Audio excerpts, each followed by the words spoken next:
Splendor is a game that I learned about in a completely random fashion. I simply saw a copy in my friendly local game store, and I thought, wow, fantasy, a wizard, I like that. I'm such a sucker for fantasy. I picked up the copy and I thought, ooh, this is heavy, miniatures, dragons, terrain tiles. Couldn't have been more wrong. The guy on the cover, that's not a wizard. It's a guy with a gem. It's a merchant of precious stones and diamonds and whatever else, and gems. This is not a fantasy game. This is a game about merchants and dealers of precious stones and gems in the Renaissance. I said that it is about that theme because it's really not. This is a pretty much abstract game. It is about sets of colors and numbers and cards that give you colors and numbers. It is a pretty abstract game. There is attractive art, but the mechanics have nothing to do with anything in particular. It could be about anything else. It would work just the same. When I learned about that aspect, I was a little turned off. Still, I made some research on Board Game Geek and I saw that the game had good rating, and I thought, well, what the heck, I'll give it a try. So I went back to the store, I picked up a copy, even though it wasn't about a wizard and dragons, and I decided to give this game a try. But I really like games with a strong theme. I really like games that ooze with theme, that drip theme, that burst with theme, and this one doesn't have any of that. So I was a little concerned about this. Anything about this game looked like this game could be a complete train wreck for me. Question is, was it? Was it a train wreck, or did this game end up being a very unexpected pleasure? We'll talk about that in the conclusions of this video, but before that, a quick overview of how the game plays. You have a group of tiles representing nobles that the various merchants in the game are trying to attract. You shuffle them at the beginning of the game, and then you draw a number of such tiles equal to the number of players plus 1. Suppose we have 3 players, then this is the setup for this part of the setup. The other tiles you will not use. Then you have 3 decks of cards with different backs and marked by 1, 2, or 3 small circles. You shuffle each deck separately, you place them in a column like this, and then you draw 4 cards from each deck. During the game, these cards will be purchased by the players. Each time that a card leaves the table, it is replaced by a card from the same deck. Always and only. And then you also have tokens representing gems, which are the currency in the game. Now, when it is your turn, you can do one and only one of 4 things. You can grab tokens from the bank. You could choose to grab 3 tokens of 3 different colors. That is one option. Or you can grab 2 tokens of the same color, but in order to do that, to be able to do that, you need to have at least 4 tokens in the stack. That means you need to be able to leave at least 2 behind. If not, that's not the case, well, the option is not open to you. Another thing that you could do is to reserve a card. To reserve a card, you simply grab a card from the table and you put it in your hand. You have a maximum hand size of 3 cards, which you can keep in your hand. All that this means is that you will have the option of purchasing the card from your hand and no one else can get it. You're reserving the card so you can purchase it later. You don't fully own it yet. When it is in your hand, it doesn't do anything specifically. Also, you cannot get rid of cards from your hand in any way but to purchase them. So you need to be careful when your hand starts filling up. When you reserve a card, you also grab a gold token, and this is the only way in the game to grab a gold token. So this is a double action. Reserve a card, put it in your hand, and grab a gold token. The gold token is a wild card. It can be used to replace any other token in the game. Another option, which is a very important one, the 4th thing that you can do, is to purchase a card. You can purchase a card from the table or from your hand. In order to purchase a card, you need to spend the number and type of tokens indicated on the card itself in the bottom left corner of the card. For example, to purchase this card, I need a blue token, 2 red ones, and 2 black ones. To get this one, I need 2 white 2 white and 2 green, 5 white and 3 blues, and 7 and 3, for example.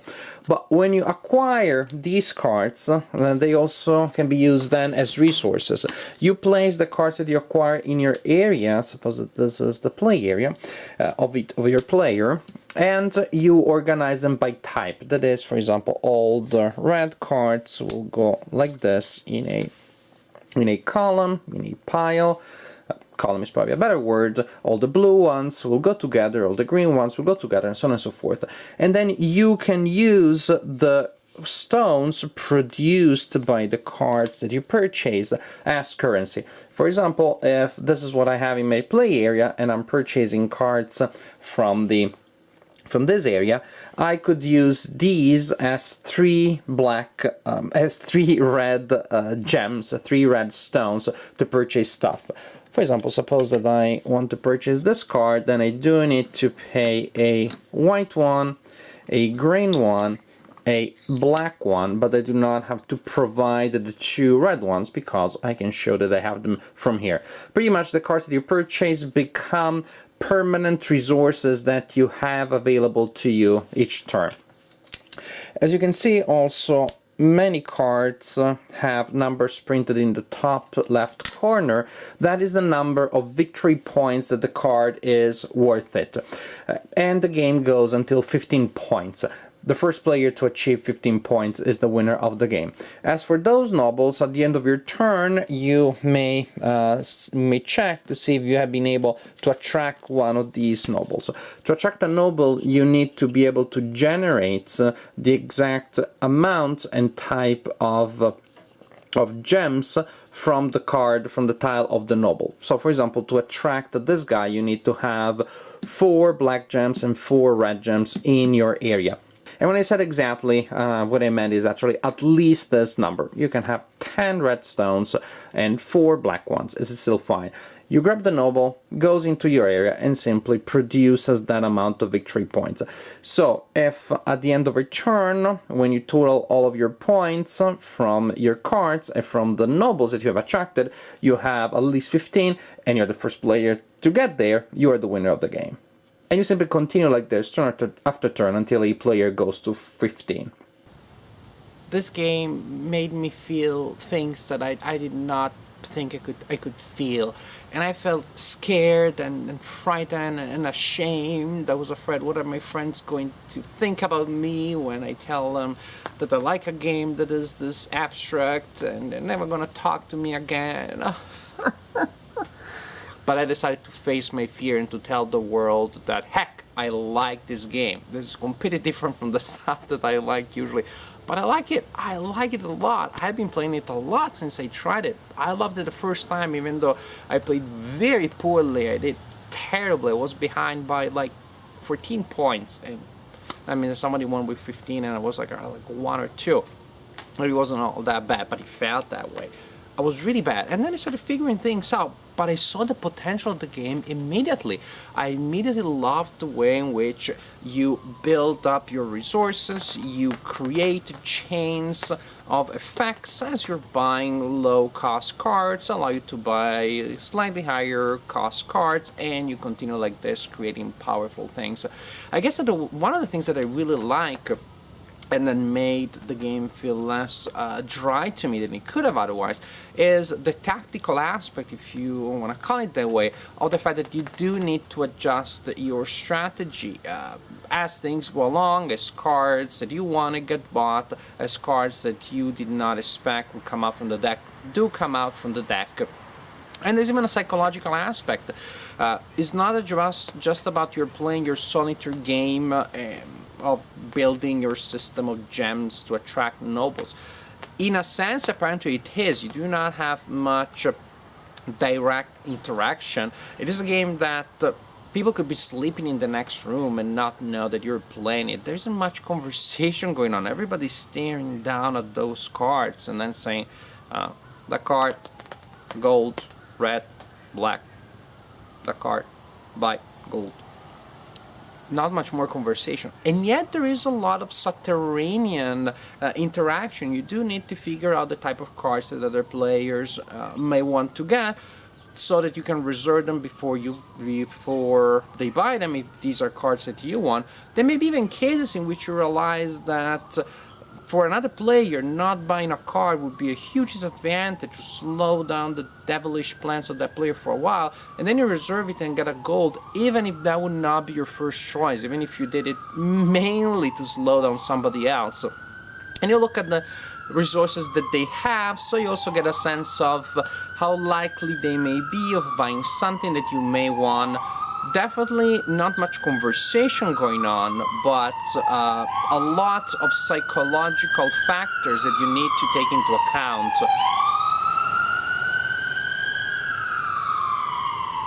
That was loud. A lot of psychological factors that you need to take into account. And just a very rewarding, fulfilling experience that you playing around half an hour, a little bit more, a little bit less, but it doesn't feel like a filler at all. You have that sense of, yes, fulfillment that you have after you played a game that takes much longer to play, that is much more complex to play, just because of the psychological aspect, because of the depth of the decisions that you make, and also the very strong arc that you have. It is not a narrative arc, but you still see a change throughout the game as you build up more powerful combinations, as you start being able to buy cards without having to spend any tokens, but simply using combinations of cards that you have in front of you. The game moves faster and faster. Challenges become harder as harder cards become more attractive. Definitely the last part of the game plays differently from the middle part and the initial part, which is great. It doesn't feel like you're always doing the same thing, which you basically are, but you're doing it in circumstances that change and that keep the game fresh. What a great game. This is a game that can easily work as a filler, but it feels like something very different. It could work as a warm-upper, and like fillers and warm-uppers, it has the advantage of being a game that you can teach very quickly. It is very simple to teach, even though the strategy takes a little bit, a couple of turns to really emerge. So there is definitely an advantage. On the other side, it is a game that the people I played it with enjoyed it so much that sometimes we started playing it as a warm-upper, as the first game of the night, and then 4 hours later we're still playing it one game after the other.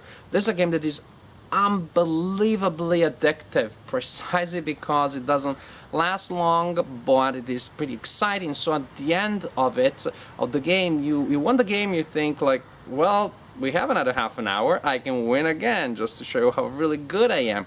You lost the game, well, we have another half an hour, I think I want a chance for a rematch. And people just keep playing it. What a nice surprise. If you're very strong, I think you can play it as a filler, as a warm-upper, but chances are you may not play anything else or much else that game night and still be perfectly happy.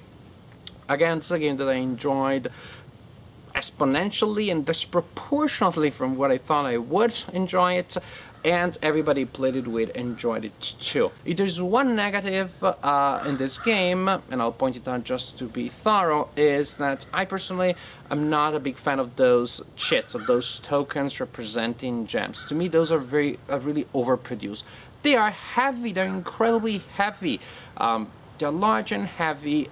They just make the game much less portable than it could be. The box, you don't really need that. And since this is a game that I like the flexibility the game provides me with, I am with new people, I don't know if they can handle a complicated game, then boom, there's a game I can teach in 5 minutes, set up very quickly. I like the idea of having this game with me, being able to pop it out of the bag and set it up and get people playing it quickly and easily. But carrying around that box just in case that annoys me. So I'm getting this idea of replacing those tokens with glass beads, with colored glass beads. It's gems. That would work too. And then all you would need to do is to have the cards, the tiles, and those beads in a baggie, which at that point would be this big, much lighter, much more portable. It's a gorgeous box, but you really do not need that to me. This game is a little overproduced. That's the only negative that I can think of about this game. This is really a good game. Splendor is a game that I enjoy, that I count on playing in the future, that I want to play in the future. I think it has a lot of uses. It is great that I can play it even with non-gamers because you can teach it so fast, and yet it is still so rewarding, so fulfilling. Splendor was a complete surprise for me. It took me aback, and I'm happy it did. I'm happy I picked it up. I cannot recommend Splendor warmly and highly enough. Really a nice surprise, and I hope you give it a try if you haven't played in the past, because this is a really, really good game.